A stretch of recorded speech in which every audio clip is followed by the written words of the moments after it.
of the Seneca County Board of Commissioner meeting. Today's Thursday, September 12th. It's 10 a.m. in the morning, and I will call the meeting to order with the Pledge of Allegiance. Pledge allegiance to the flag of the United States of America and to the republic for which it stands, one nation under God, indivisible, with liberty and justice for all. We have a visitor with us, former Commissioner Mike Kirschner. Welcome, Mike, and he's offered to do the prayer. Heavenly Father, please forgive us our sins from the last time we prayed. Please remember all the victims of yesterday's horrible situation in New York and in Pennsylvania and in Washington. Over 3,000 victims. Please have mercy on their souls. We ask in a special way that you protect those people who are protecting our freedoms and their families. And we ask for your wisdom in making decisions by this group of commissioners. We ask all this in your name. Amen. Thank you. Roll call. Commissioner Paradiso? Here. Commissioner Schuff? Here. Commissioner Frankert? Here. This time we'll accept the motion to approve the digital audio recording of our prior meeting on Thursday, September 5th, 2014. So moved. Second. Okay? Commissioner Frankert? Yes. Commissioner Schuff? Yes. Commissioner Paradiso? Yes. All right, moving into our agenda. First is a bid opening. I'll turn it over to Barb, County Administrator. And this is for our almost 64 acres of farmland in Hopewell Township. It's the farm by the airport. And we will ask everyone to sign in, and Barb, you take it from here. I have 3 bids.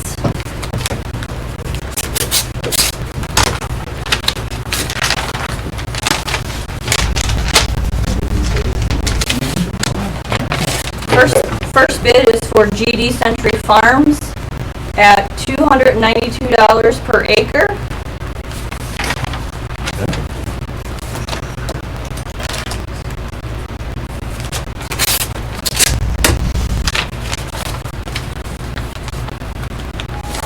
Second bid is from Fred Schoen.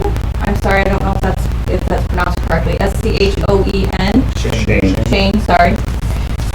His proposal is $270.58 per acre.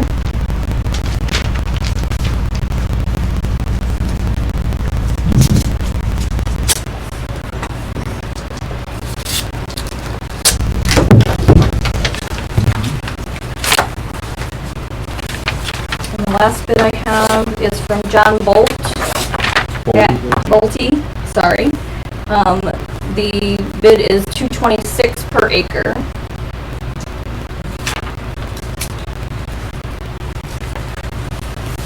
That's all I have. So, I will take into consideration, probably 3 years. minimum 3 years, and then we will, award it in the coming weeks. Might be next week, if I can get to it, so. Next on the agenda, we have an alley vacation hearing. It's a formal hearing. I'll ask County Engineer Mark Zimmerman to take it from here. If he would. Please? Can you help us with that? Want me to come up? If you would, please, yeah. We understand it's our meeting, but since you're here, I appreciate you coming That's out. fine. So, I guess, Thank you. we do not do so of course I'm Mark Zimmerman, County Engineer. We do not do a lot of vacations in Seneca County, so I'd like to give just a little bit of, if it's okay, a little bit of history, what it is, how it happens, why it happens. So today we are specifically talking about vacating, basically removing ownership of land that is owned by the township that possibly one day could have had a road on it, and giving it back to the landowners that are adjacent to that piece of ground. Historically, in the mid-1800s through the early 1900s, when a lot of our small towns were platted, especially those that were adjacent to old railroads, small railroad towns popped up, and they were platted that one day there could be houses and roads and streets and turn these into little villages. Most places that never happened, and so what we have are called paper streets, and so there are still streets that are platted. They are owned either by the county commissioners or owned by the township trustees as platted land, and it pretty much, if you were to go out and look at it, looks like somebody's backyard. Right? It's never been improved, nothing's ever been done to it, but it limits a person's ability to work on their own property because they don't physically own it. They may own this side of it, and they own on that side of it, but they don't own the strip, the 60-foot or 50-foot strip that goes between. So landowners or township trustees have the ability to come before the county commissioners and ask them to do what's called a vacation, to vacate the ownership of that ground and turn it back over to the residents. It is generally split halfway to this owner, halfway to the owner on the other side of it. In some instances, like we're dealing with today in the hamlet of Adrian, the ownership on both sides of the street is the same landowner, which is Kalmbach Feeds. And so they are asking and requesting that the vacation happen. This is a two-step process, actually a three-step process. First, there was a petition that is filed by the landowner, which was done about 45 days ago. After that, the county commissioner set what's called a viewing and a legal hearing. Today, we are doing the hearing. Yesterday was scheduled the viewing, in which case the county commissioners are required to go out and view, just see what they are talking about, see what they would be having discussion on, they would have legislation on today. So yesterday at 9:30, right, at 9 o'clock in the morning, we met on site in the hamlet of Adrian and did a viewing. It was attended by, well, we have if anybody's interested, we do have a sign-in sheet. And so that viewing happened and led us where we are today. And today is a hearing so that landowners that are, I guess we would call freeholders, people that have interest in this, can speak. So you may be, yeah, let's do it. You may not care, or you may be absolutely not, and here are my reasons why I don't want you to do it. And this is one of the public opportunities that we have as the public to come and speak to our commissioners, tell them what we think in a legal setting, a legal hearing, to explain to them why we are in favor of it, why we are not in favor of it, or why we just don't care. So we generally ask if the petition does not originate with the township trustees, we ask them what their favorability is. Because technically these roads, if they ever were to be improved, if a road was ever to be built on this roadway, it would become a township road. The township, by resolution, signify that they are all in favor of vacating this. They don't have any issue with it whatsoever. So with that, that's just kind of an explanation of not only this project. We are today looking at vacating part of what is called Railroad Street. It is a street that was platted over top of the old railroad bed that still exists in Adrian. The bed does, the railroad, of course, does not anymore. And then part of what is called McCutcheon Street, again, a paper street that has never been improved, and with this never will be. So, according to the legal description, the map, the plat that was done, this leaves no landowners landlocked. It meets all of our criteria as far as conveyance standards go. So Shelley Mack at our tax office did all the reviews on this, so thank you for that. And ensure that, you know, we are not harming any landowners by doing this project. So I don't know if anyone has any questions about what I talked about, just, you know, as far as the legal process goes. For alley and street vacations, done very similarly in the city, but cities are home rule, so they would do their own. Anywhere in a rural area that's not incorporated, the county commissioners have that responsibility. So, Well done. okay, very good at explaining Any things. comments? Oh, thanks. Any comments from anybody at this point? And you do have a sentence you put around it? Yes. Okay. Yes, there's 3 people that didn't sign this one, so I don't know if you didn't notice that didn't sign it yet. I have not. I'm doesn't appear anyone's here, personally to talk, but, you know, from my perspective, the county commissioners, we have 15 townships. Some are zoned, some aren't. Township, and Commissioner Prager can explain this. They have control of their 6 square miles, and we almost always side with the township trustees. There may be an instance where, under certain circumstances, I think we had one over in Attica one time that was a little dicey that we had to work through, but that's our position. So from my perspective, hearing that there's no opposition and viewing it, and the township trustee voted unanimously for it, I would vote to approve this. So is that your motion? I know, I'm just waiting for you to do that. Oh, all right. All right, So, any yeah, I'm comments glad, you wanna so we add? can discuss it. I Yeah. vote to move forward Then with discuss. vacation, yeah. Second the motion. Okay, that's all I'm gonna say. You're up. Yeah, no, I agree just with what Tony said, and like you say, there's not any opposition, wasn't anybody showed up yesterday on it, so yeah, I'm Good. in favor of it. And nothing controversial. All 4 of us went out and seen it in person, so everything was good and don't want to slow things down for people. Okay. Roll call. Commissioner Prager? Yes. Commissioner Schuff? Yes. Commissioner Paradiso? Yes. You guys are free to go if you like, or you can stick around. So thanks for coming. Does anyone else need to sign in? I think we are still missing, or somebody can make you sign. But Dr. Price, have a good day. Hey, unofficially, thank you, Mark, and Mark for really helping us out. Yeah, thank you. Thanks, have a great day. So, Engineer Zimmerman's still here. We did this on purpose. We knew you were gonna be here. So next we have this easement request from Bascom Communications. And we'd like to have a little bit of discussion on this. So, all throughout the county, the commissioners have land, there's right-of-way, there's easements. And this is a situation where Bascom Communications has come to the commissioners and asked to put a fiber cut on one of our, on a piece of our property. We ran it by Commissioner Zimmerman, or by Engineer Zimmerman, and, yeah, you don't want the job. I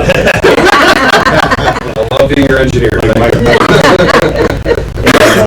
You had no problem with it, you said it's up to the commissioners. You know, we start probing around here a little bit. Do we charge for this? Don't we charge for this? Do we let everybody do this? Are we opening up a can of worms by doing this? I mean, clearly there's easements, clearly, right, there's a right-of-way. North Central Electric, Ohio Power, people are in and out of the right-of-way all the time. So, I don't have a problem with it. I talked to Nate over there, but I'll open up for other discussion. So, because they're kind of asking us to approve this. They are asking us to approve this. So I don't know how we feel about it. You're okay with it? Yeah, As long as we're, and ever understands like the situation, why this is different than just like putting a power pole up or a telephone pet up. Yeah, I what's don't want different about any, do you want me to just, I do, yeah. 2 seconds? Okay. Yeah, that's why, if you would, yeah. I don't want to hijack your meeting today, sorry. No, but that, I think it's important that people know why. and we're having this we as commissioners would like our Yeah. county engineer here to help explain this. So, you know, every day utilities come and use our right-of-ways. Use the county right-of-way to put power poles up, or to put fiber optics in, or to put sewers in, water lines in. That's what, you know, public right-of-way is for. This is a little bit different situation because a fiber hut is a little, not little, it is a larger structure. It is a enclosure, more like a garage, that is going to house extensive networks of data, tools, I don't know what to call it, data equipment. And they're asking to set it on a piece of ground that is owned by the county commissioners as an extension of a prior bridge project up around Old Fort, up in Old Fort, right outside Old Fort, where when we build a bridge today, sometimes when we realign a bridge and we have to move its alignment, to straighten the road, to correct, safety issues, we end up taking somebody's property and acquiring that property. And then on the other side of the road, the new road, they own that property too. Well, that piece of ground becomes unusable to them. And so we acquire that piece of ground as well, even though it's not being used for the bridge. It's just, they can't use it. It's unusable remnant, we call it. And so the commissioners were required to purchase that. So this isn't really right of way. It's more ground that is owned by the township. And so we will hold it as right-of-way, we treat it as right-of-way, but all of our right-of-ways don't have legal descriptions, all right? They're just a 60-foot strip from quarter section to quarter section to quarter section, 30 foot on each side, as designated in our roadway plans from the late 1700s through about the 1890s is when most of our right-of-ways were established. And this one is important just because we want to make sure that if we are setting a precedent for utilities to use ground that is owned by the county commissioners, that it is being done in a manner in which the public is being served. Bascom is a local, not publicly, Co-op. that's the word I'm looking for, co-op. So, if AT&T from Chicago, Illinois came here and said, hey, we want to do this, we may have some different discussions, right? I mean, because we don't know them, we can't drive to Chicago and talk to them if we have issues. We know the people in Bascom, we trust the people in Bascom, we have a relationship with the people in Bascom, which makes things a little different, I think, as far as a co-op that is owned by your constituents, right? And so we just want to make sure that it is being cited properly, that what they are citing on it is indeed for the public use, right? It's not for private use, which we absolutely can't do. And so we have had a lot of discussions with Bascom Communication, making sure that that this fiber hut is indeed to be used as a branch network for something that the commissioners have been very passionate about, is pushing broadband out in the county. So it meets not only our local needs, our constituent needs, but also something that the commissioners have for years now, been trying to push out into the county. So as far as that goes, with this, we'll issue a right-of-way permit, even though it's not technically, there's no other real permit to do it, so we will treat it as right-of-way. And then they will be able to site their hut. So we just want to make sure in a public meeting that everyone's aware, right in the light of day, that everyone knows what we are doing and why it is being done. So, any questions about that? Has there been any discussion about the problem, talk about the problem with setting precedent? Has there been any discussion about doing like a 25-year lease on that property? So we all know about technology, it comes and goes. That may be obsolete 10 years from now. At least in my mind, it would make more sense to lease them that property for whatever, for 25 years, and then it reverts back to the county. Well, yeah, that's a really good point, and I think that's something we need to run by Derek to get his opinion on and stuff with that, if there is a long-term lease. I think the other thing too is, again, we don't know how things happen. Bascom is, owned by the people here. Again, within that time, maybe something happens, maybe they sell out to a private company, and that could be a game changer stuff with it. So, yeah, that's something I think we'll need to just double check on and stuff, maybe just, if there's like I say, it could be a buck or whatever, but just something to work with them on. That's a good point. If you want, I am happy to coordinate that with Derek. So it may just be provisions we can put in the permit. Okay. That the permit is issued for 25 years. Sure. Or it may be something that somebody goes on. Derek, our lawyer, can tell us that part. But if you, I don't know if you want me to. Ahead. I've been intimately involved in this project anyhow, so instead of you trying to learn what you're doing and then. I think the other thing that's unique is, and you described it, that this is like a special piece of property that's not all over the county. We don't own a whole bunch of pieces of property like this. But I do like putting some term to it. If we were going to lease it, I'm good with a buck or something, but I think some consideration, period of time, makes some sense. That's a good suggestion. think with it being, getting back to the cooperative, like Mark brought up too, that, it is owned by the people of our county and stuff with it, so I think we need to, I think. Yeah, I'm I'm doing it, yeah. Because I know Pleasant Township, actually, they have a Verizon tower that they get, substantial extra money for that stuff. But again, trying to work, and our goal is to try to get broadband around the county, and this is gonna be another conduit to get it there, so.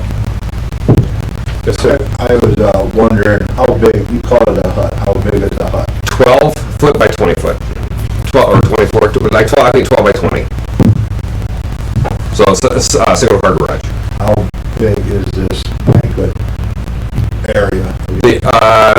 Just under 3/4 of an acre, I think 0.71 acres. It's substantially larger than what this footprint is, yes. Yeah, good question. Yeah, make sure we're not like taking the, I think all these points that were brought up were really good. I appreciate Mike's comments. I'm curious to see what Derek has to say, but that's kind of one thing I didn't consider. If they do sell out to a bigger company or somebody buys them out, it's nice to kind of have our butts covered. So I think those were all good points, but this is a local company. We want to help see them grow and expand broadband, but you also want to kind of be prepared in case something changes in the future. So I think the settlement here, we don't really need a motion, right? There's a settlement here for, let's vote when we get the final, Yeah. something to vote on, but I think the settlement is, we support this process, we're going to. If we're going to the next step. Yes. We're willing to take it to Go the next step, thank you. And if we go through the permit. And then just bring that back to us, because we have to Talk to approve Derek the about it. permit, right? Correct. Yeah, so Yeah, you can sign off on all the permits we have to that I approve do. your permit, so then that's when we would take action. Yep. I think the settlement is Yeah. pretty good. It is Next step. good. Okay, very good. Okay. Any other questions? Thank And you. you can Again, speak out now because we don't have any more questions for you. Right, if you want to go, Shelley. Oh, believe me. We need to make a little. Well, I'm not ashamed. I'm not even one of me, so. That's on camera. Hey, thank you very much for coming in. Thanks, Shelley, for everything. You guys. Good to see you. You're good. I did. Yeah, no, that was helpful. Good. Moving on to health insurance renewal. And I see we have our consultant here. I was prepared to make some comments, but I will, and Barb, we'll introduce you. Is that okay? That sounds good. Kim Bond, come on up, please. And I will give the backdrop. So the county commissioners have, thank you for coming, sir. Thank you. County commissioners have approved and put together an insurance committee. This was done way back. We went back into the old resolutions. It goes back to what, 08 maybe? Something like that. And periodically we've amended that. We are going to take a deep dive into that for next year. Barb wants to do that to decide who the members of the committee are going to be and how that makeup will take place. But the current committee has met several times with our consultant. We've looked at all the employee benefits, our wellness program, our HSA, our medical coverage, the contribution to the medical coverage. And we've, as a committee, which I sit on, that's one of my committees. We all sit on committees, and Barb sits on that committee. And so we have recommendations to the county commissioners today that we're going to talk about. We have to decide today because we have a deadline tomorrow Everything has to be done. with the CCAO, the County Commissioners of Ohio. So we've been really kind of working on this. For your record, you sent us all a proposal, so you guys have that, and I'll turn everything over to you if that's okay, and then maybe Barb and I can. That's perfect. Jump Yeah. in to anything that you have. Yep. And I am Kim Bond from Risk Strategies, and I am the benefit consultant for Seneca County. You have been with SEPCO, which is the County Employee Benefit Consortium of Ohio, for over 12 years. We do have another 3-year contract to sign for SEPCO. The Health Insurance Committee recommended renewing the SEPCO contract for another 3 years. It's been extremely beneficial for the county over that time. And we'll talk a little bit about that. So that would be one recommendation, and Barb was given that contract for signature. SEPCO came in with the renewal rates, and they renew January 1 of each year. The county has had some high claims. Loss ratio has been significant, which is claims above the premiums paid by the county annually, especially for the last 3 years. Historically, SEPCO has had a maximum renewal increase of 13%. Because all of the counties, there are 48 counties in that consortium, the claims have increased exponentially just like everything else. And they did vote to put a maximum of an 18% increase this year for the counties. 3 of those counties received 18% increase. 40% of those counties received above 10% increase. Seneca County did receive an 18% increase, rate increase effective 1/1/2025. That's an additional annual premium of over $600,000 that the county employees have to come up with. The Health Insurance Committee debated and talked for quite some time. The recommendation from the county is the county increase their contributions by 15% in 2025, and employee contributions increase by 7% for 2025. Over the last 5 years, the county has only increased the employee contributions an average of 1.67%. So this will be the highest, but it is only like $8 per month for a single. The dollars are minimum because the current contributions are low in the marketplace. We are going to take, the county does have a Seneca County Health Insurance Fund that we have maintained over the last several years to help offset some of the increase in costs.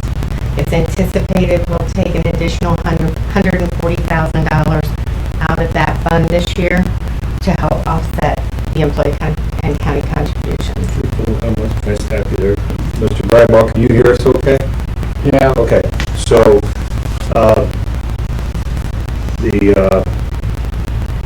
so we're presented a $600,000 increase. We start with that. And then, we start to reduce that. One of the ways we reduce that is by taking $140,000 out of a pool of money that's, that money evolved from everybody paying into it. And it's a rainy day fund. It's used for this, it's exactly designed for this purpose. It's been as high as $470,000, and we try to keep $250,000 in it. And after this, we're projected to end the year at maybe 230, something like that. But we didn't want it, we really wanted to try to ease that burden. So that $140,000 comes off the $600. Okay, now she's still talking to get that down, because then the employees pay part of the difference. The county pays part of the difference. And when we talk county, we're going to get this in the end, but I think it's important. The Board of Health is on this plan. Kathy, you're on this plan. So this impacts a lot of people, or a lot of entities and people. So go ahead, because that fund gets confusing for the public. It does. Thank you. But that's what it's been there for, and it's been there for several years, and we've been able to use it. This will be the 3rd year the county has received a very high increase. So we've been able to use it, but it'll be depleted pretty significantly this year.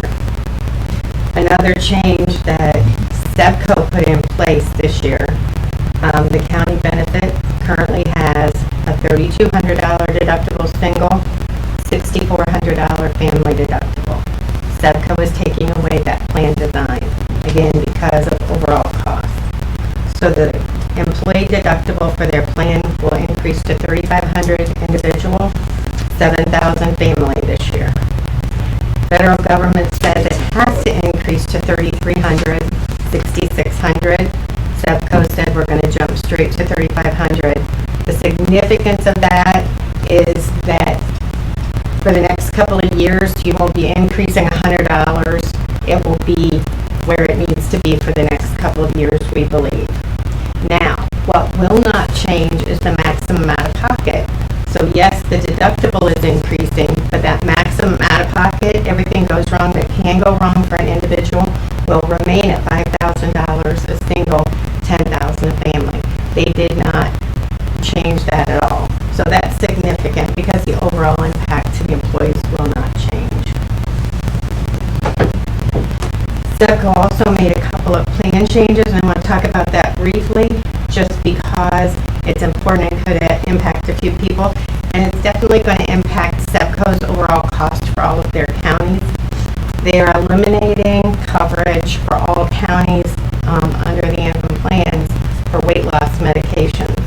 That includes Wegovy, Saxenda, Zepbound, because the cost to all the counties is just, again, it's gone way above and beyond. There are also medications called GLP-1 medications that are to be used for type 2 diabetics. They have become utilized for weight loss for people who are not type 2 diabetics. And it's become an issue. People who need those drugs can't get them, and the cost has gone up tremendously. So Sevco also said those drugs will still be available if you go through prior authorization and you're type 2 diabetic. And virtually everyone in the country has done that. This has been a little behind by Sevco because a lot of entities and carriers have done that a year ago. Any questions to this point at all? So anyone that's taking that for weight loss, They'll that get works for the county, they'll get a letter. That is And now they'll have to figure it out after January 1st. correct. So anyone that's taking these medications will get notification. Yes. So if they are type 2 diabetic, they will have to do the pre-authorization. in order to- They'll still be notified, but Yeah. they'll have to use the paperwork link to stay on. They can stay on, yeah. Okay. And that letter will come from Carolina RX. So, can I sort of say one statement? This is a big deal, really. If we would not have been with the Sevco, the county commissioners of Ohio plan, the renewal would have been about 28%. Correct. And even more so last year. 28%. So Sevco says to us, and that to keep their costs down, they were capped at 13, they now said we're going to cap it at 18. So the difference between the 28 and the 18, Sevco took out of their rainy day fund, their reserves, That's correct. and they bought this down for all 42 counties, 48 counties in Ohio.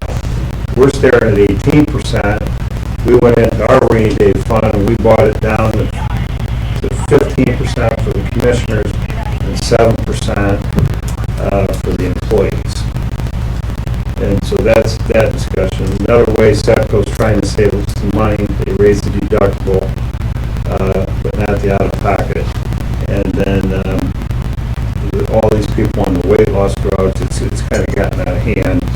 So they've made the decision we're not going to cover that unless it's for diabetes, type 2 diabetes. And Tony brings up a really good point. Commissioner Paradito brings up a really good point, because that's the advantage of being in Sevco with 48 counties, 15,000 employees versus standalone, because you're not hit solely on your experience, which has been very high in the last 3 years. So it continues to be a cost savings for the county to be part of Sevco. And there were years we had great experience, Pre-COVID, and and this year we're the other way, so it evens out, I think. it You does. just never know when it's your turn, kind of thing. But thank you. You keep going. Yep. Over the last 5 years, I'll give you that statistic real quick. Over a 5-year period, the average increase to Seneca County has been less than 10%. It's been about 9%, and that's over a 5-year period. And we've been at the maximum for year, so I think that's important as well.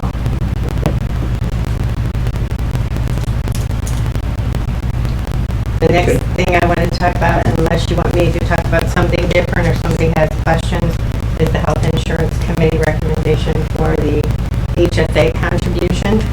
Everybody on the plan who is eligible, the county provides this year an $800 deposit into your HSA account for a single person, $1,600 for family, which is extremely high in the industry, especially the fact that they've done that each year. Because of the cost increase and because of the change in deductible, Health Insurance Committee has recommended again that the commissioners retain that $800 single deposit into your HSA account, $1,600 family. Everybody covered under the county plan got that or took that contribution. It would be about $322,000 extra that the commissioner is paying for the health insurance. So that's very rich. That is one of the things that we wanted to ask you to consider. Another thing that we talked pretty substantially about, number one, that is not a guarantee every year. That would just be this year if the commissioners approve it. The second thing is we talked about the fact that the way the county puts that money into the HSA accounts right now is at the 1st of January. So if somebody leaves, maybe January 15th, they got that $800 and they didn't stay with the county. So what the committee recommended is that we change that to a quarterly deposit for 2025. Can you stop right there? And then I might have bargained. So, Kathy, this is one for you. This would make sense. So, of the $300,000 plus that goes in the HSA for the entire county, about half of that is the general fund commissioner portion. The other half is public's watching, is you and Board of Health and Parks District and whatever. Okay. So Barb went in and she looked in early January of last year, the county commissioners transferred $143,000 into our HSA account in January. So if you worked here and you were a family, you got $1,600 put in your account. And then in March, if you took a job somewhere else, you took the $1,600 with you. And we had a discussion about turnover, and we set it up that way before because it was a very complicated payroll. It was a lot of burden for payroll. But the county auditor and others, the committee, they agreed that we could do this quarterly. So we're going to do that moving forward, and we think we will save some money. We're not exactly sure how much, but we're going to track it right next year, and when we have our discussion, that'll be something. But back to Kim's point, at this point, the recommendation is to not cut back on the amount of money we put in, but the way we put it in. And I think in the long run, that will reduce the amount of money we put in. So you're going to get if you're single, you're going to get $200 every quarter instead of $200 or $800 in January. Barb, you want to add to that? Yeah, the one thing I would like to add is, we have employees, we have employees that are on the insurance, but also on Medicare. Since they are on Medicare, they are not eligible to have an HSA account. So we can't put that money in for them. In the past, we have provided that money to those employees as a additional amount in their paycheck, so that they're receiving the same thing. I believe there's only a handful of them within the county at this point. We might be down to maybe 2 people, maybe. I have to double check that. So that is something. They would get quarterly. They would get quarterly as well if we continue, but I do not want to add anyone else to that starting in 2025. So when they leave, then it's just the people that are actually on insurance. So we're grandfathering So we're grandfathering in is what I would recommend to do. Because like I said, it's only going to be a matter of two or three people that are currently in '24 received it, that I would think receive it that's in good. Just '25. tightening up a few things is, and Commissioner, you know how, when it gets, you do everything and then when you just get that, wow, 18%, then you just have to start really, And I think, thinking out of the I box. think just overall, the discussion, I mean, we had very comprehensive discussion of all of this. It wasn't as if we were taking anything lightly. We understand, inflation, we understand paychecks don't go as far. We get it, but we're trying to meet in the middle with, so the discussion was definitely a comprehensive discussion. you want to add to that? I do, I want to say, Yeah. the county plan is a very, very good and rich plan. Everybody looks at that deductible and they're like, we're going from 3,200 to 3,500. Yes, that's a hit. The HSA contribution will help, and if at all possible, people can put their own money into that HSA. That does help because it's tax-free. That maximum $5,000 out of pocket for a single, $10,000 for family that's in network is very low in the marketplace. Federal government said that can be as high as $8,350 out of pocket maximum in 2025. The majority of clients that I have don't have less than $6,500 out of pocket max for a single. So $5,000 is very low.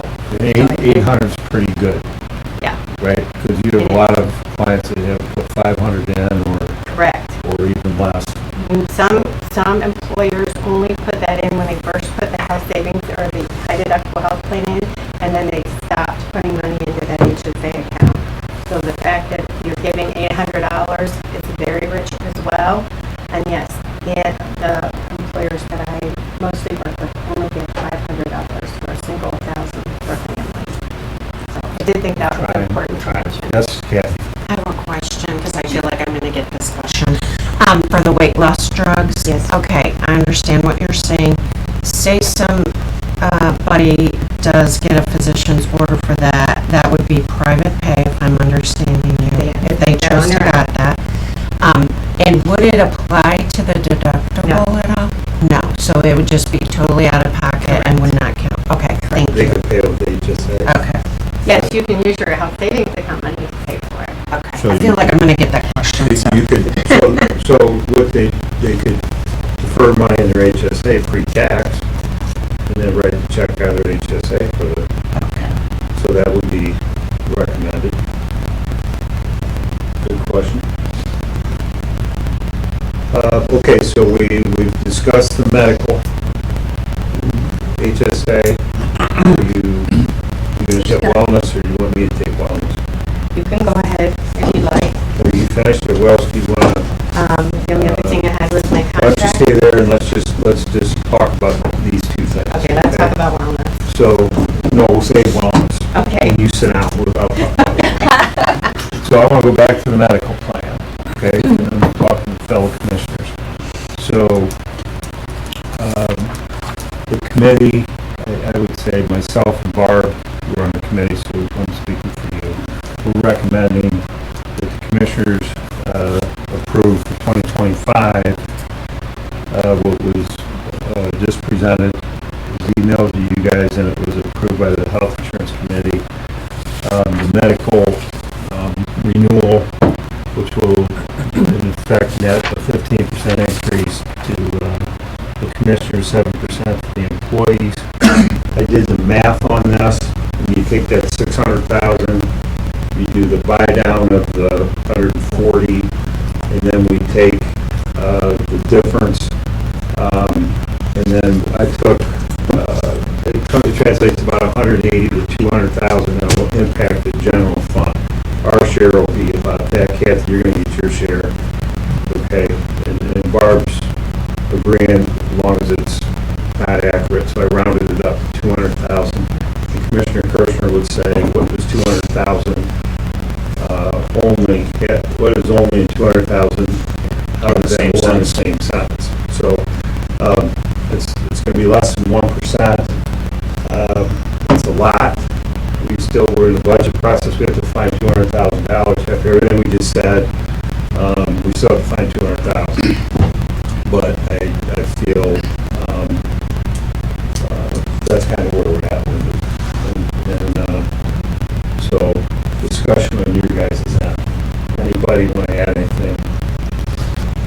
Barb? I think it's the best situation that we're in. I mean, I don't know what else we can do. Well, and I think the committee vetted this very well. We did. We spoke extensively. extensively. There was plenty of discussion. And, you know, I even told the committee, I said, I don't want to say the real world, but in the private industry, that 18% would have just been passed on to the employee. There wouldn't have been any kind of contribution from the private company, so. So I just want to add this, and then I'm going to make I'll make a motion, we approve the recommendation, the renewal is presented. I'll second the motion. Okay, I just want to make this comment. So as far as the committee, when you say committee, and I like it, you have Julie here from the Board of Health, you have department heads, electeds that talk day to day with employees, which we really don't do.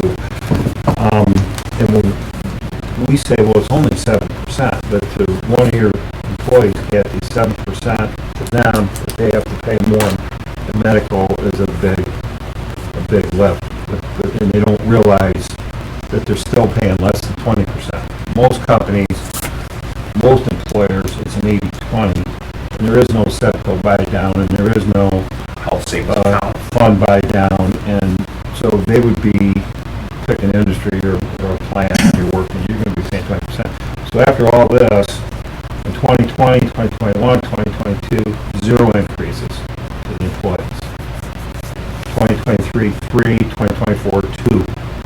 So back to the last 5 years, all our county employees have averaged a 1% increase in their medical insurance, when the commissioners have paid 9.56% more.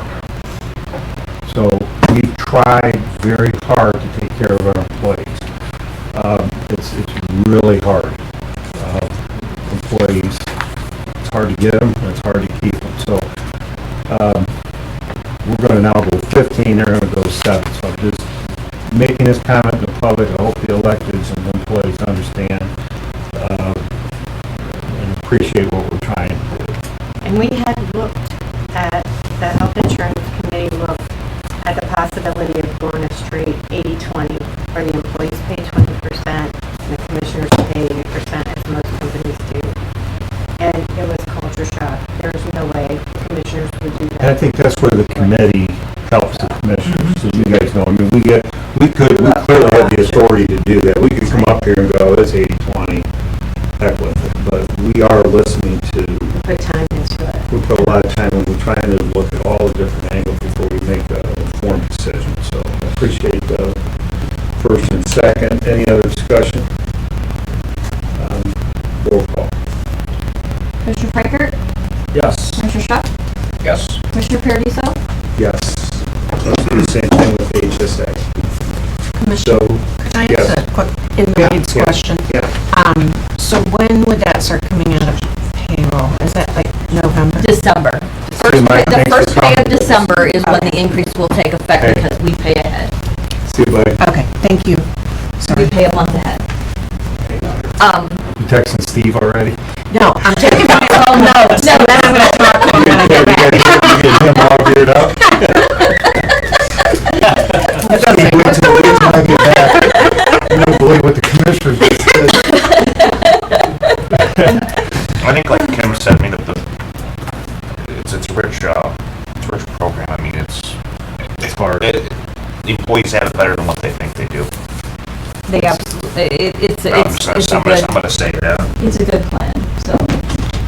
Okay, so we're back. I'm going to make a motion that we approve the HSA contribution for 2025 as the committee's recommended.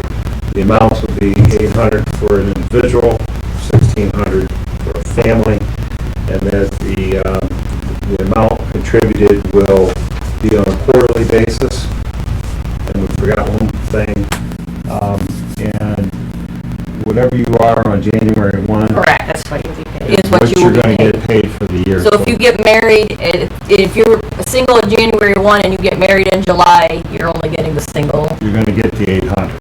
So we have to pick, we can't be married, single, third in the year, it's a payroll nightmare. So I have 4 months to get married? Yes. But so we wanna put that in, if that makes sense. And, How do you miss the eclipse to do it, so. yeah. Yeah. Hey, do you want to add anything, Kim? Do you also want me to include, I haven't written this resolution yet, so Okay. do you want me to also include the individuals that are on Medicare that are currently on Yes. will only be grandfathered in? Okay, Yeah, that's part of the HSA, it's a good catch. okay. Right. Right. So, if you're on Medicare, you cannot, by law, have an HSA. You can have an HSA, you just can't Can't put more contribute, money. you cannot contribute to it. Yeah, you can carry one over, like Right. how, You cannot contribute. You can't The put- county cannot contribute. You cannot contribute to You a can't, health nobody savings can. account once you're Yeah. on Medicare. what's on Medicare. Any money that you have in that account can be utilized, but you can no longer contribute to it. Thank you. We don't. We- Okay, so I have a motion, do we have a second? Second. Okay, any discussion? Good? Good. Okay. Commissioner Franker, Yes. Commissioner Schuff, Yes. Commissioner Paradiso. Yes. Also, I believe Kim also, just so you're aware, our Guardian products, dental vision, voluntary life, and our supplement, I believe it includes supplemental as well. Yes. There is no increase. No change in its 2-year rate guarantees. No change in benefits, no change in rates. Thank you, Barb. Stay with us out there, everybody. This is, I think we're down to one Down to last one more thing thing, that Kim has is her contract. Risk Okay, let's do Risk that one. Strategies contract will expire January 1 or 12/31/2024. So I presented a new contract for 3 years, effective 1/1/2025. Our compensation will not change. It has not changed for many, many years. We really appreciate being a part of the Seneca County team. We are a bigger organization, but we are still local, and we still believe we are providing excellent service. So I would ask Yeah, I agree with that. that you would recommend. I would recommend that we, so we're doing a couple things. It's kind of like the farm lease. You know, the farmer gonna pay us $290 an acre, but he needs 3 years he's gonna put a lot of inputs up front, and SEPCO wants a 3-year renewal, and our consultant, so it all kind of goes together. And so I would make a motion, we renew with our consultant for 3 years, and fill in all I'll second. the Barb or discussion. Yeah, You no. good? The Everybody's only thing, good? question is, Renee took over grants, you want to take this over to Renee? Somebody good with this? Okay. She'll want 3 years. So that's good. Roll call. Commissioner Franker, Yes. Commissioner Schuff, Yes. Commissioner Paradiso. Yes. Good job. While we're on the health insurance, Yeah. before we get to wellness, Yes. I would like to offer the resolution authorizing the participation agreement with the County Employee Benefit Consortium of Ohio Incorporated, also known as SEPCO, pending prosecutor's approval. This is something, again, it's a 3-year contract. It starts January 1, 2025. So moved. Second. Okay, we've already discussed it, so roll call. Commissioner Franker, Yes. Commissioner Schuff, Yes. Commissioner Paradiso. Yes. Thank you. That way those are all, Everything those pretty are all. well straightened around for 3 years. See ya. And I did want to say that we will be doing employee meetings for the employees. Yeah, we're working on getting. That's this another done. reason we need to act now. Thank you very much. Yeah, thank you. Thank you. And, let's talk about wellness. I learned something new. I should have known it, but I didn't know. So, when we take action on we have a wellness program in Seneca County. And, if you're gonna pay $10 a month, but you get these certain points because, your cholesterol is down, you do the blood work, you do certain things. We pass a discount on take the time to do all that. And it's about It's 40, I think it's like, 50 employees. I think it was 64 in 2024, and the savings overall for the county is like $44,000. So with 64 employees, let's say 44,000. So we're going to be asked to take action today, but this doesn't go into effect until 2026. Because in 2025, you need to do all the things necessary to get the discount. So we're always a year behind, and I guess I finally realize it. But in fairness, we've kept the wellness numbers the same for 3 years. So the committee recommended that we continue. This will be our 4th year of passing on a $12. You can see there's the prior resolution. I won't get into it, but in effect, it's going to be about 43,000. But we also feel that we don't want to eliminate our wellness program by any stretch, and by not increasing it, we're kind of decreasing it because everybody's, as the premiums creep up, what you get reimbursed for wellness has been flat for 4 years, so we're saving. We're going to be capped at that 40-some thousand, assuming headcount really stays the same. So I'd like to make the motion that we approve wellness incentive premium differential for the 2026 discount. Did I say that right? At a year. And we leave it the same as it currently is. Second the motion. Okay. Roll call. Commissioner Franker? Yes. Commissioner Schuff? Yes. Commissioner Paradiso? Yes. You're glad this is over with, right? No, this one is brutal because we literally get notification 2 weeks ago and have to get this back to them with a 2-week turnaround. So it does become a bit of a. Well, good job, everybody. So, Ken, thank you. Ken. I'm glad we can get this behind us and move on. Commissioner reports. Go ahead, Commissioner. All right, so glad to be back in the office here this week. Had a little bit of a fever last week, but Tuesday we had our insurance renewal meeting, which you had all 3 commissioners and Barb here, and there was a very lengthy discussion on that, as you guys just heard. It wasn't a short meeting by any stretch, but got that hashed out. Also, Barb, myself, and Commissioner Paradiso, we had a North Central Electric, Seneca County USDA EMS project check-in here. That's USDA grant, 0% interest. That was with Jimmy and Audrey. Got some updates from them. That was a Zoom meeting. Also this week on Tuesday, we had our GLCAP Executive Committee meeting, Board of Directors meeting. That was in the evening Tuesday. Yesterday, we had the Alley Vacation. That was out in Adrian. Seeing how that went here earlier today. Also after that, 3 of us, we went out to the New Regal EMS station just to kind of check in on that. Made really good progress. Things are going really smooth out there. I think with the first station that we put up between Attica, Republic, and Bloomville, we worked out some kinks. Not that there was a ton of issues out there, but it just seems like things are going a lot smoother the second time around. It was funny to me because when you go out there, the building doesn't look as big. They're the exact same size, but for some reason it just seems smaller. Well, to me. I can tell you, it probably looks smaller because of the way that the garage is positioned. Yeah, it's not up on that hill. I don't know, there's something about it. They're the same size, but they're making really good time on that. The concrete, everything's just coming together really smoothly. It's very impressive, and just happy to everybody that's helping us with that and get that together. Also yesterday, I attended an EMS staff meeting, headed up by Mr. Haefele here. Just appreciate his leadership and getting updates on what they're working on out there at Seneca County EMS, and just things are better than what they were a year ago, better for the year before that and the year before that. So thank you. It's nice to be able to attend that and just kind of hear some of the happenings. Today we have a luncheon out at JFS. That's at noon. We'll be cutting it pretty close here today, but I think we'll all try to get out there. Also, we have an exit audit conference at 1 o'clock. And let's see here. Tonight there's a Township Association meeting at 6 o'clock. Are you guys going to that? Yes. I will not be able to attend that. I have a historic trust tour thing at the building downtown here today, so I volunteered for that a few weeks ago, so I will not be able to be present. But if you guys could relay that I'm there in the spirit, it'd be much appreciated. And that's what I got for this week. Bill?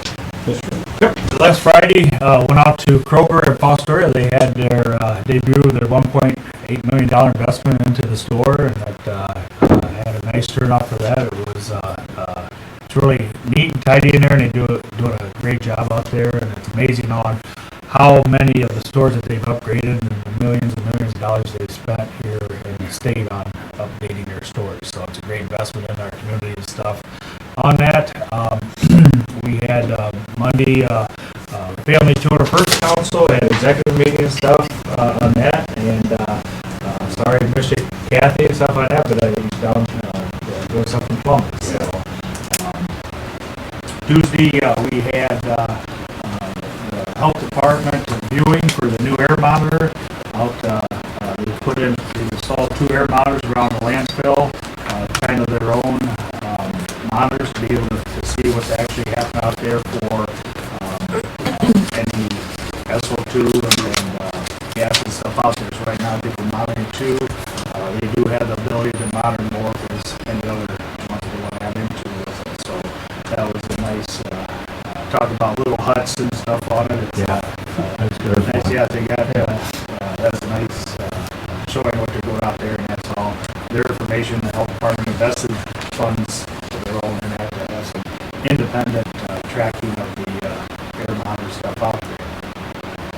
Tyler alluded to, yesterday morning he was at Alley Vacation for Adrian, and then I come back and did WTTF for Leonard Scanetti, and they had talked about the Honor Bus coming up in October and November, so I had 2 full buses going down for the veterans to tour it out in Washington, D.C. I think it's a great program, because otherwise there might be your veterans won't be able to ever get down there and see what, what it all goes down there. And I think they're planning some night tours to see everything on the light, Russian Monument and stuff on it. So, what a great group of guys keeping that moving. So, this morning we had the TID meeting, Transportation Improvement District meeting this morning, talking about Google Street, a 2025 project and stuff that's going to be a Fostoria later. So, good meeting on that.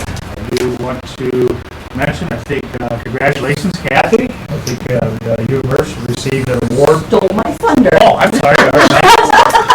Sorry about that, but yeah, so I just want to make sure. Wasn't sure if she was here for the health insurance update, or so I at least wanted to leave without being recognized for the foster care collaboration and stuff on that. So congratulations. That's fantastic for all your work you do out there and stuff with it. So do have another update when we're on commissioner reports. Bryce and we've kind of been talking, and so he worked out with the Seneca County Fair. The chamber will have the Nice Kern building, so we will be, instead of being in a tent, we're going to have a section of that, and then chamber members and stuff on that. So it'll work out great because we'll be next to the EMS and kind of have the county stuff there with it. So we won't have to worry about renting a tent and save us. So I think it's a good collaborative effort between, again, Bryce and the chamber and the Seneca County Fair, and I think it's going to be a lot more friendly for people coming in and stuff on that. I think it'll be a spot for TSA. It'd be great to see you guys at the fair all weekend and stuff on that. So I think we talked about that. So that idea was fun. yep. So yeah. So yep. And then I guess this morning, I guess is well kept secret. I see open up the paper and I see the park district had a groundbreaking. So Well kept secret. Well kept secret. So I kind of a little disappointed, but we've all been aware of that, and just come out there and help celebrate the groundbreaking. The new building up to Gary Fostoria. Gary YMCA, or Gary Park. Yep. The fruit, and it's one out. I'm not sure. Yeah, it's where the new building's going to go, outside of Fostoria. So yep, well kept secret for you too, Renee, right? So yeah. Who orchestrated it? Well, we Sarah Metz, the Parks District, yeah, on a page, so it's been nice to have a.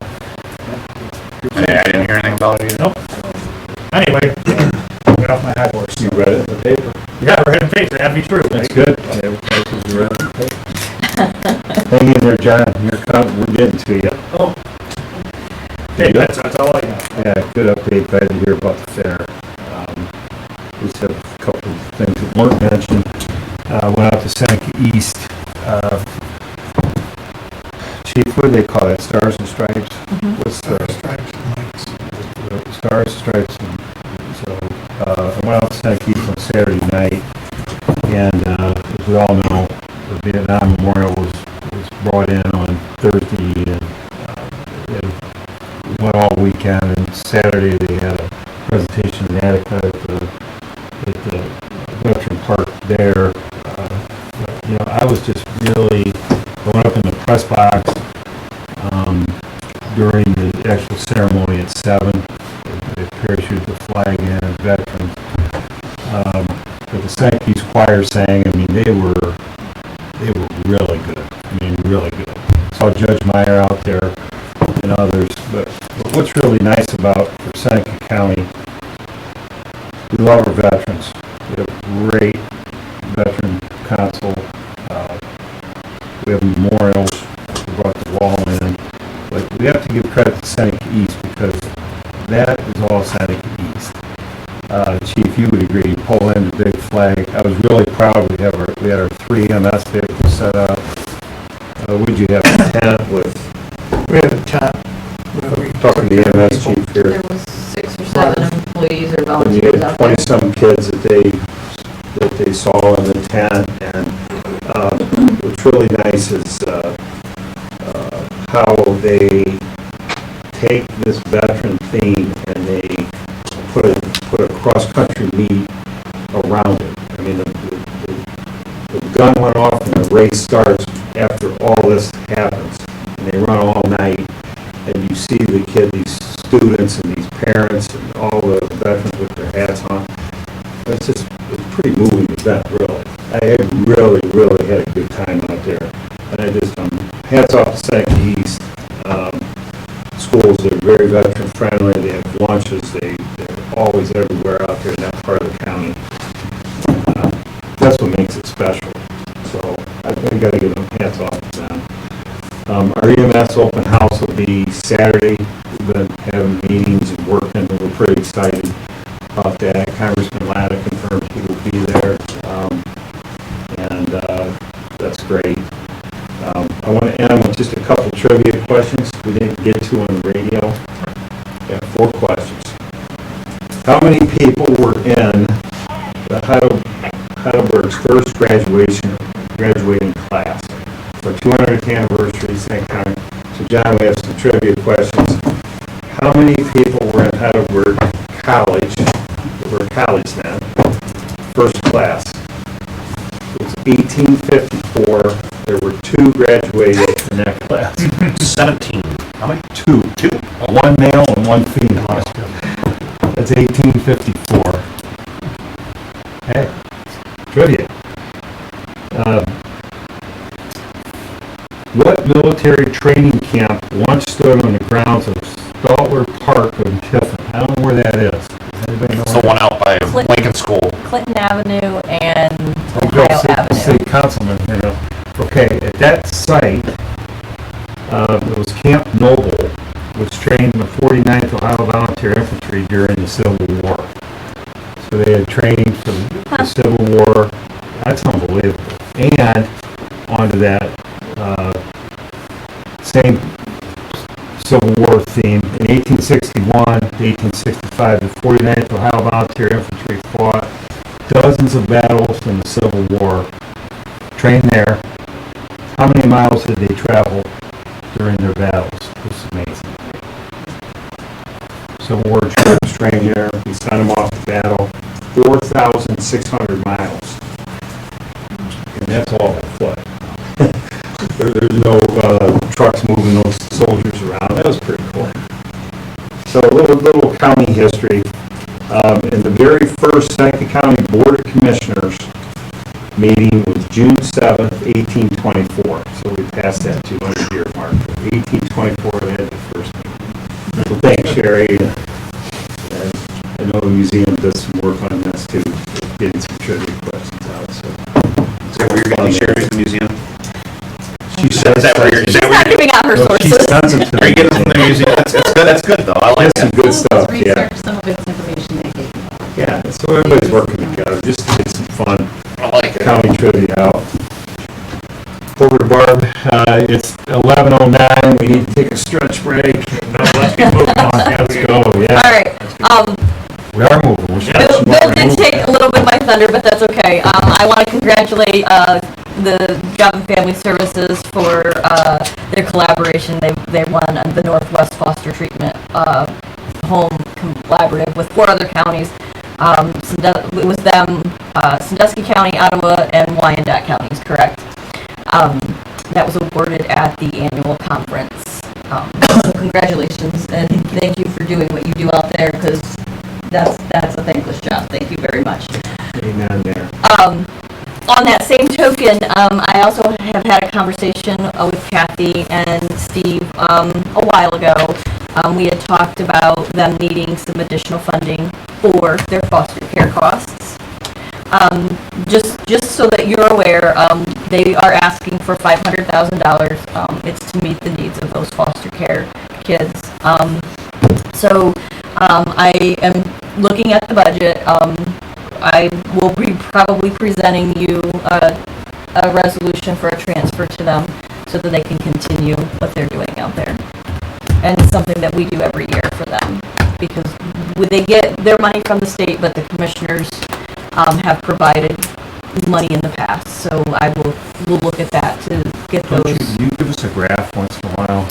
Yes, and we can That provide anything you want to see. Well, I have, this one is from July 29th that I have, as of, There you go. There's the graph.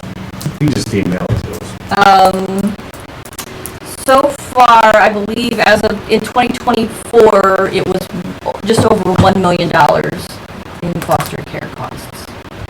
The previous year, 2023, was over $1.9 million. That's why I want to show the graph. So, yeah, it's a big You jump. guys do. And if you lay that graph next to other counties Correct. of similar size, it looks good. It looks With even the better. budgeting that, I didn't grab that information, but with the budgeting, Kathy has also provided me that, some counties have had quite large increases in their foster care. I believe there was one county that had 101%, I believe is what you told me. I think there was one county with 136% increase.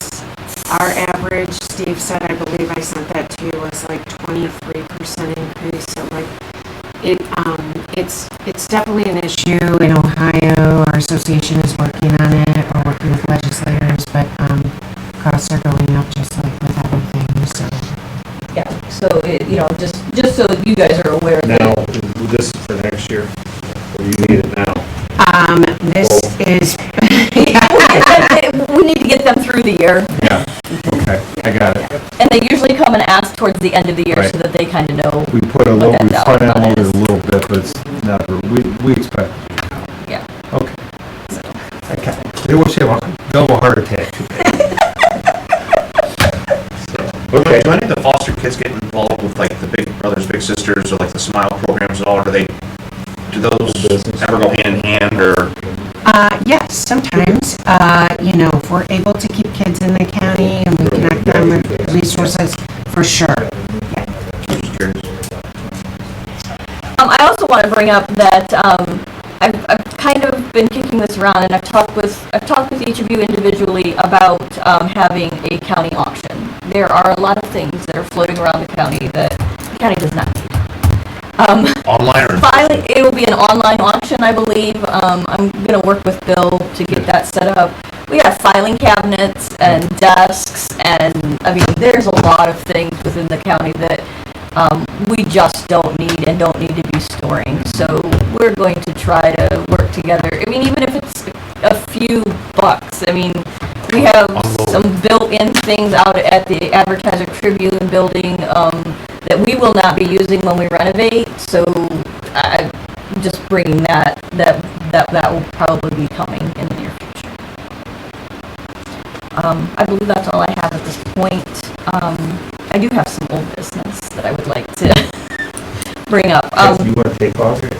Get your lunch? Do you have? Are we good with the contract? Yeah. Okay. Yeah, that's all in the resolutions. and Okay, stuff, so you're- awesome. you're up. Are you good? We're good. Yes. You're good. Yes. Yeah. Thank you. I'm glad you came in. Thank you. Part of that health insurance. Yeah, that was very helpful. Thank you very much. See you a little bit. See ya. Old business, I would like to bring up the lease for the regional planning office. I had a conversation with Julie. I didn't go over there, but I had another meeting with her, and she pulled me aside after, and she has requested that things stay in that office until the end of the year, because she is getting a facelift in her office. And she will, by moving that stuff to her office and then trying to do that and then having to move it. I think at this point, we Probably take some of her stuff. we keep that office with all that, instead of moving it around 5 times. And I did look, and the money has already been appropriated to pay for the lease for the year. So I think it's just probably a good idea just to kind of work that out, and then we can work on the remaining portion of the lease. Makes sense.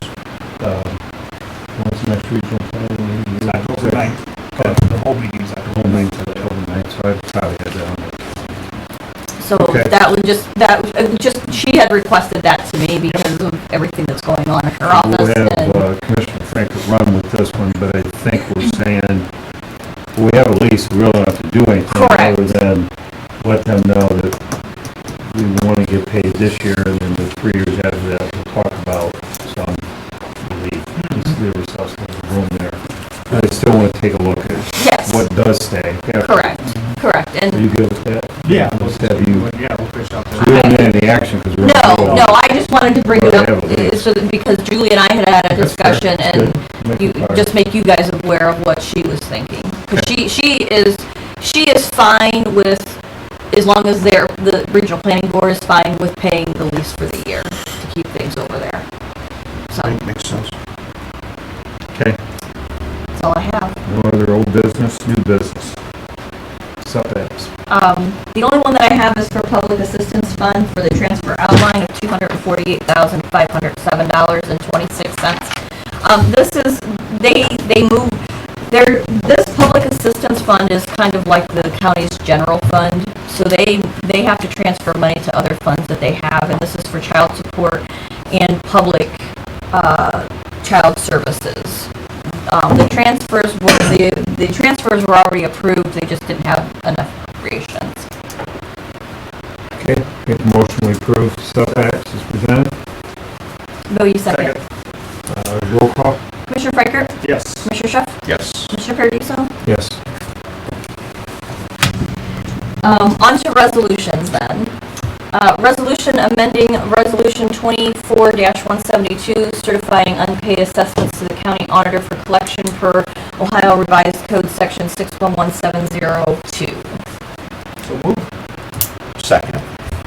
Just a little bit of an update. After the board meeting, the auditor's office received a payment of one of them that was on the list, and then there was a correction for a couple of other ones that late charges were not we're assessed correcting. correctly. So we're correcting the one from last week. I just want to make sure that the dollar amount is correct. The dollar amount assessing now is $36,333.48. Okay, roll call? Commissioner Freichert? Yes. Commissioner Schuff? Yes. Commissioner Paradiso? Yes. Resolution approving the agreement between the Seneca County Department of Job and Family Services and ASHME, Ohio Council 8, Local 1685. That's what Kathy was here This is for. what Kathy was here for. Did everything else but. We have a first, Commissioner Schuff seconds. And, any discussion? We went over that. We've been over this, so it's just a Roll call. formality. Commissioner Freichert? Yes. Commissioner Schuff? Yes. Commissioner Paradiso? Yes. Resolution setting time, date, and place to receive sealed bids for proposed addition to the Seneca County Jail Virtual Attorney Visitation Room, which will occur on October 3rd at 10 a.m. here. Second. It's a second attempt. It's the second attempt, just like your ADA thing was. So, okay, roll call? Commissioner Freichert? Yes. Commissioner Schuff, Yes. Commissioner Paradiso. Yes. Resolution setting time, date, and place to receive sealed proposals for the 2024 Community Development Block Grant, or CDBG Administrator. This will take place, again, October 3rd at 10:05 a.m. here. Make a motion that we approve the resolution. Second.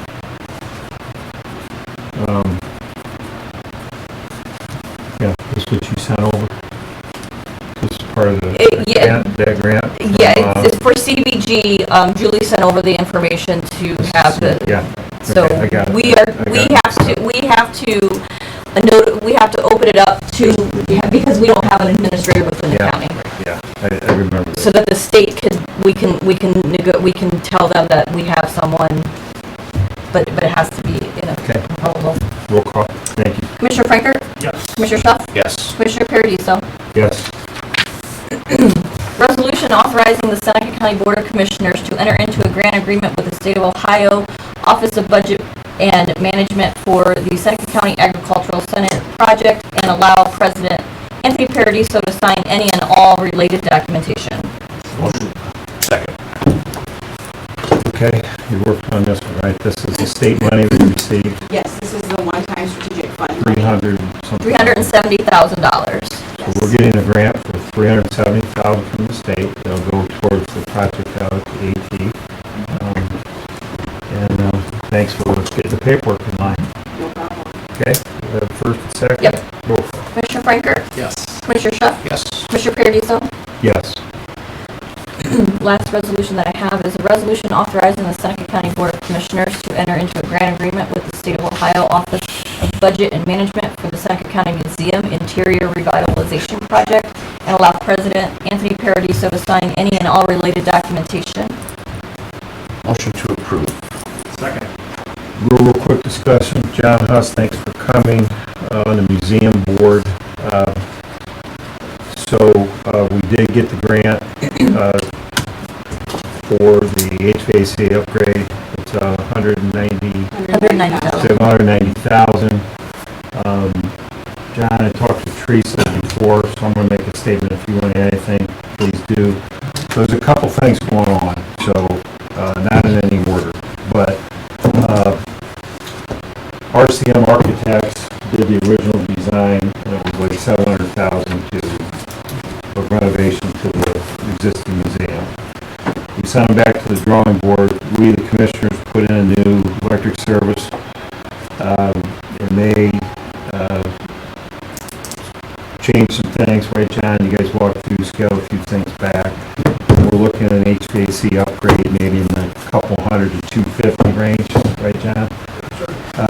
We got a grant from the state of Ohio for $190.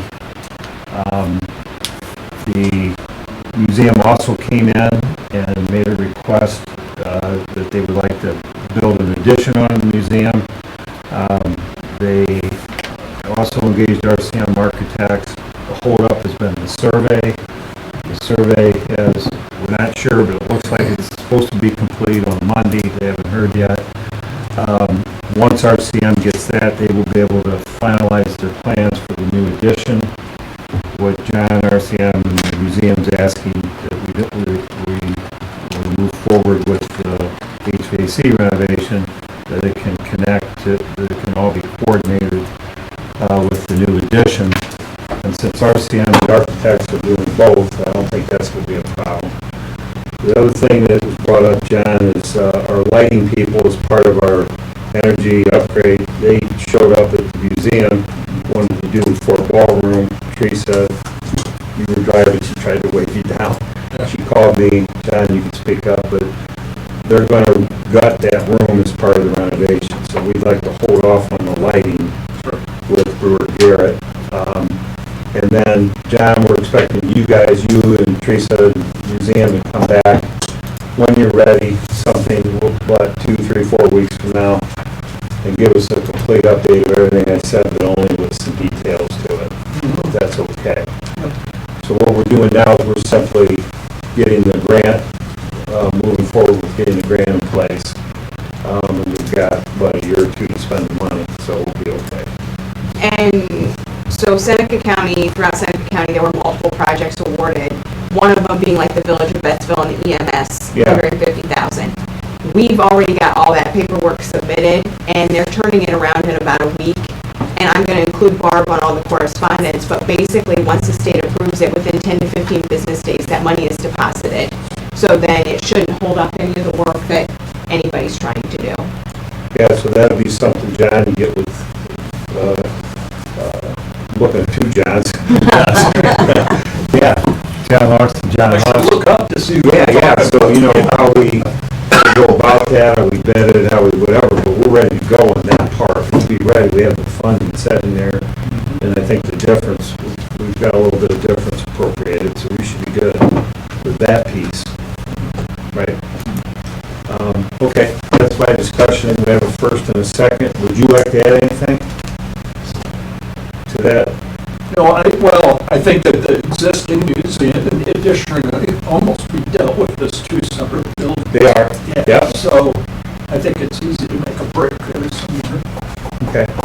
Yeah, I kind of repeated Teresa, but they are two separate projects. This will be done first. But, okay, you good? Yeah, I'm good. Okay, roll call. Commissioner Pranker? Yes. Commissioner Chef? Yes. Commissioner Paradiso? Yes. That is all that I have. Okay, any public comment? Commissioner Frankert is on his toes, just for the record.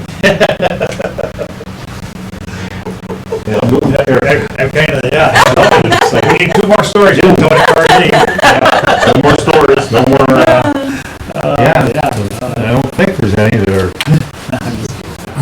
needed any now. Yeah. Okay, any public comment? And one thing. Yep, Commissioner. Yeah, I've been in discussion with a few individuals here. When we go to bid things out, I know we have to advertise it in the paper. I guess one way I think that we might be able to get more bids or more aggressive bids. I know in the past, like with utilizing email or with people that can text, but we have different contractors, whether they be a roofer or concrete person or construction, drywall. I get really frustrated when we put out things to bid and we get 1 bid, 2 bids, or in this case, 0 bids. I think we can figure out a way, or I'm working with a few individuals here, where maybe we can get people to subscribe or have like a contractors type list of different industries and trades. And when we go to have something go out for bid, people can't claim that they didn't see it or didn't know about it, but if they sign up for it, maybe we can get something out to where we're getting more aggressive bids, more people competing, save some taxpayer dollars, but Well, we put notices on our website, so they just need to. not everybody checks it though. I mean, if we had something where we could send out to them or even in the form of a text, but just, not everybody reads the paper, goes to the website, but, just something we're working on possibly to, You get on our list? you know. Sometimes I'll get people like, hey, why don't you tell me about that broken contractor? Tell me about this or that. It's hard to chase everybody down if you have 10, 15, 20 people in the same industry. Hunting for work too, yeah. Yeah. Yeah, that's kind of, What you come up with? It just gets frustrating when you have 0 bids come in. I mean, sometimes people don't know about it. Maybe you can say it's their fault too, but It is frustrating. not everybody, We've had 2, the jail and the, 2 nice little jobs right here in the county. We had no bids. Right, it is frustrating. something I'm working on the side, so I'm bring you guys. Okay, that'll do it. Hearing no other comment, we meet next Thursday, Yep. same time. Mission adjourned. Meeting adjourned.